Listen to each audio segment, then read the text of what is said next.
Ricardo, bem-vindo. A UGT a deixar já bem claro nada de alterações à lei da greve, que era uma vontade que crescia até com o apoio da esquerda. É verdade. E há aqui uma, digamos assim, dicotomia entre aquilo que são as posições dos sindicatos, absolutamente legítimas em defesa daquilo que eles consideram ser os direitos legítimos dos trabalhadores, e os partidos, que mesmo à esquerda, muitas vezes não são compatíveis com aquilo que são essas ambições dos trabalhadores. E, portanto, não é o facto de um governo ser apoiado mais à direita ou mais à esquerda que acaba por pacificar esta vontade em relação a duas matérias que são particularmente sensíveis. É a questão da lei das greves e a questão da lei laboral.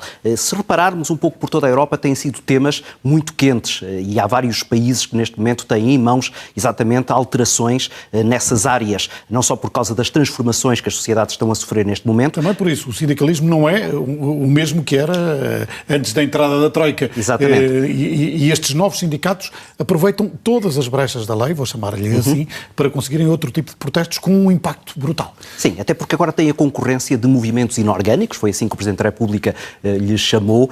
São os professores, os enfermeiros, exatamente. Tivemos agora os motoristas. Que acabam por, de alguma maneira, concorrer com esse poder muito forte dos sindicatos. Um poder que está, sabemos-lo, debaixo de uma forte influência, sobretudo do Partido Comunista, mas não só. Está ou estava? Está, eu diria que continua a estar. O Partido Comunista, apesar das transformações que teve, ou que foi obrigado com esta coligação parlamentar à esquerda, continua a ter um peso muito grande. E se repararmos, se olharmos para o Comitê Central do Partido Comunista, vemos que estão lá muitas das figuras que depois têm relevância em alguns setores sindicais muito fortes. Mas depois estes novos sindicatos não estão filiados, nem na UGT, nem na CGTP, ora bem, porque é um novo fenómeno. Exatamente, a questão é essa. Há bocado dizia que, por um lado, está a haver transformações muito profundas no próprio setor laboral, que vão continuar a acentuar-se, e a questão da robotização, que na próxima década se vai afirmar, vai alterar ainda mais, mas depois há outro aspecto, que é o facto destes sindicatos mais tradicionais terem agora a concorrência dos tais movimentos inorgânicos, ou então de novos sindicatos que estão a tentar fugir um bocadinho dessa esfera de influência político-partidária. E isso, claramente, acaba por causar, não diria um incómodo, mas acaba por causar perturbação naquilo que era, pelo menos até agora, tradicionalmente, este choque político entre os sindicatos e os governos. Olhando para o caso dos transportes, sim, há muito pouco tempo, sindicatos da UGT e da CGTP tinham-se sentado à mesa com os patrões, sim, e tinham conseguido rever o acordo coletivo de trabalho. E de repente aparecem as matérias perigosas que estavam previstas neste acordo, sim, mas que com o novo sindicato, fora dos padrões das centrais sindicais, teve outras reivindicações. Sim, e vamos ver que em vários outros setores isso poderá ser cada vez mais frequente e, portanto, há aqui que olhar não apenas para o movimento sindical nesta forma tradicional, que agora alimentam as manifestações que hoje estamos a ver em várias cidades do país, mas exatamente também para esses movimentos que não se sentem muitas vezes representados por estas centrais sindicais, mas que consideram que nos seus próprios nichos, com necessidades muito específicas, não têm uma voz e que precisam de a ter, muitas vezes através de contestações que acabam por surgir de maneira espontânea, criando exatamente surpresa naquilo que são as máquinas partidárias que não estavam habituadas a lidar com estes aspectos. Isto está a acontecer à escala europeia. Vamos daqui a pouco a Paris, onde a esta hora ainda há confrontos. As centrais sindicais tradicionais tentaram aliar-se ao lado bom, como eles chamam, dos coletes amarelos, neste 1º de maio. O resultado não foi muito positivo. Pois, é isso mesmo, é que a questão, os sindicatos não têm neste momento já uma capacidade de representação daquilo que são setores da sociedade, cada vez mais ativos, e que encontram outros espaços exatamente para fazer as suas próprias reivindicações. E é um fenómeno global. Veja, por exemplo, o que está a acontecer agora na América do Norte, um novo tratado comercial entre os Estados Unidos, o México e o Canadá, e o que é que está a impedir a ratificação desse acordo? Exatamente as alterações laborais que estão a ser dificultadas por movimentos sindicais que não são os tradicionais, que nomeadamente no México, mas também no Canadá, acabam por dificultar esse mesmo processo de conciliação de interesses entre três grandes potências económicas. Na Europa, agora, sobretudo até com estes movimentos políticos mais extremistas, que alimentam exatamente também, não os sindicatos tradicionais, mas estes movimentos inorgânicos que começam a surgir, vão criar certamente mais dificuldade. Vê o que está a acontecer nas eleições para o Parlamento Europeu, onde muitos dos partidos, ou listas que estão agora a candidatar, estão muitas vezes associadas a esses tais nichos muito particulares que na Itália, na Alemanha, na França, começam a ter outra voz, que não é a voz comum, mas que acaba por depois ter repercussões em termos políticos, e a dificuldade que Macron está a ter exatamente para pacificar um país que ficou em turbulência com movimentos coletes amarelos. Macron criou esta via, fora dos partidos partidos tradicionais. É isso, mas é que eles... Praticamente dizimou o Partido Socialista, claro. E deixou os conservadores com uma outra organização, abrindo também maior espaço para a extrema-direita. Ou faz a leitura contrária, não fui eu que dizimou o Partido Socialista, que o Partido Socialista pode-se ter...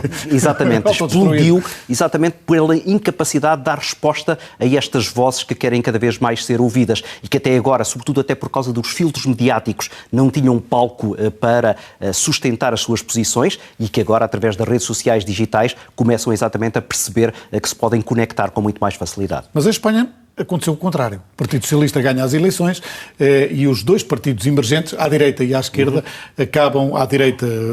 O Vox cresceu. Sim, o Vox, mas não chega dentro do que estava previsto. O Ciudadanos cresce em termos eleitorais.